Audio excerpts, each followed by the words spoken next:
A gente tem uma fala dele sobre esse tema, vamos ver o que ele falou sobre Uber.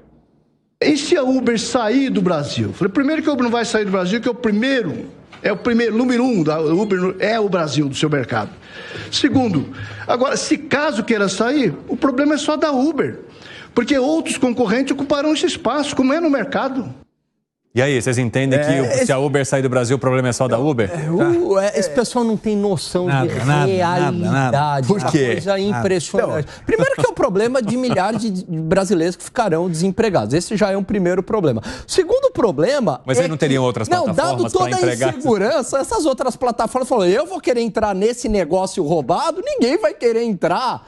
Então ele não percebe a reação, a página 2. Você trouxe uma questão muito importante, né? Que recado que dá uma empresa do tamanho dessa, deixando o país por questões trabalhistas. Fábio Piperno, como é que você avalia? Não, claro que o recado seria péssimo. O ministro ele tem que ter a noção de que ele está lidando com uma questão que... Foi quase um. O problema é só da Uber. Não, eu tô brincando. Claro, não, imagina, ele está exatamente lidando... Manda um zap depois falando que estava brincando.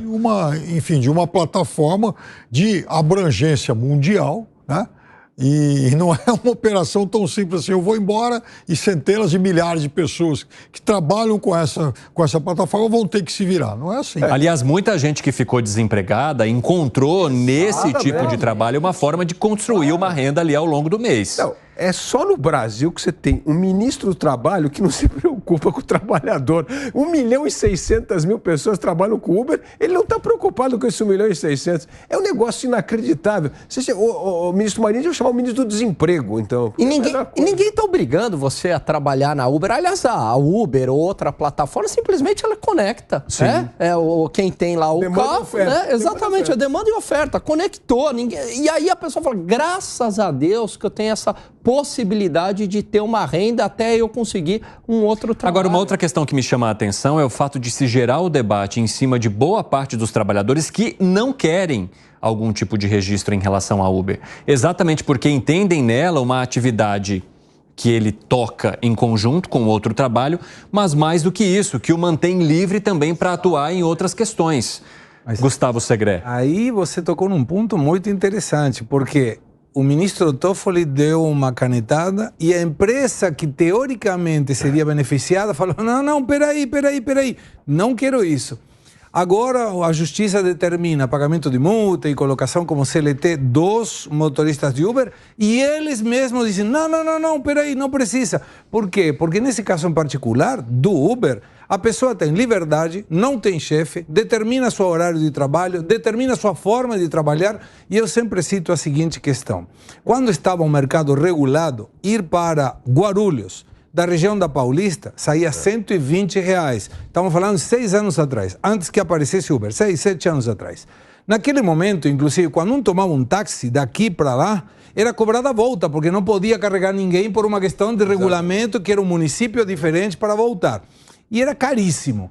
Aí aparecem esse tipo de aplicativos e o valor baixou a metade. E ninguém vai ao aeroporto porque está barato, ele vai porque precisa. Esses R$60 que eu mesmo deixei de gastar, eu utilizo para outra coisa. Então isso gera uma mobilidade da atividade econômica que gera emprego, gera arrecadação, gera um monte de coisas boas. Quando você tinha essa dificuldade, inclusive, lembro bem, os taxistas iam de chinelo, carro sujo. Por quê? Porque não tinha concorrência. Aí você começa o Uber que te dá uma balinha, podia carregar o celular, tinha no Black, que na época nem existia, um copinho de água, e os taxistas se adaptaram. E sucumbiram? Não. Por quê? Porque a legislação permite que se você está com pressa e você tem que chegar, não pega um Uber, pega um táxi que vai pelo corredor de ônibus. Então, cada um tem a sua vantagem competitiva para disputar um lugar de preferência no consumidor. Seria uma aberração se o Uber, qualquer empresa desse tamanho, sai do Brasil. Então, eu queria saber se é fácil assim que uma empresa deste tamanho substitua uma outra empresa deste tamanho que resolva sair do país, Luiz Felipe Dávila. Não, pelo contrário, é o sinal que dá. Se essa empresa está saindo no Brasil, ela não está saindo por uma picuinha, ela está saindo por um problema gravíssimo. E é isso que acaba espantando outras empresas. E tudo isso vem depois também de uma multa aplicada pelo Tribunal Regional do Trabalho aqui. De novo, é insegurança jurídica. Você faz um investimento e não sabe se amanhã vem um maluco com uma canetada e vai cobrar um negócio que é um total absurdo que inviabiliza o negócio. Você imagina que ele tem um contrato de estrada, como era o caso lá no Rio de Janeiro, na linha amarela? Aí um dia o prefeito chega e fala assim, não, pega o trator, passa em cima do pedágio, acaba. Pô, tem um contrato, tem um negócio. E o contrato demora anos, mas não é não, demora 5, 6 anos para ser honrado. Isso gera insegurança. Vocês acham, depois dessa fala do ministro Luiz Marinho, alguém ligou para ele e falou, viu, você tá ficando doido de mandar uma dessa numa entrevista coletiva, Gustavo Segré? Eu não tenho motorista do ministério para me levar para baixo. Eu tenho medo de dar a minha opinião. Quer acrescentar algo? Eu tenho medo, e vou te dizer por quê. Por quê? Sabe como resolve essa questão?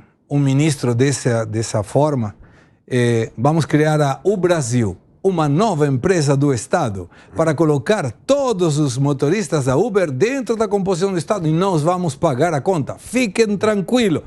Tenho medo, porque pode ser uma ideia boa para isso. Não deixa ir a Uber, nós garantimos o trabalho de todos os motoristas. E quem paga a conta? Nós. Você. Piperno? O ministro foi duplamente infeliz nesse tema, né? Tá difícil de justificar, né? Aliás, hoje acho que hoje o ministro não deveria ter saído de casa, né? Porque foi falar sobre a contribuição sindical, mandou aquela de que nunca viu, nem ouviu falar, não sabe o que é. Ainda não terminou. É tipo caviar. Agora me manda essa também do Uber, pô. Ele é o ministro em relação a quem eu já fiz um monte de críticas e não vejo nenhum motivo para voltar atrás. Veja, alguém citou aqui, acho que foi o Segré, o caso dos taxistas. Então, eu já contei essa história aqui, eu já, enfim, converso todo dia com taxista e motorista de Uber, porque eu ando todo dia de Uber e táxi. Então, no caso de Guarulhos, as licenças chegaram a custar R$930 mil.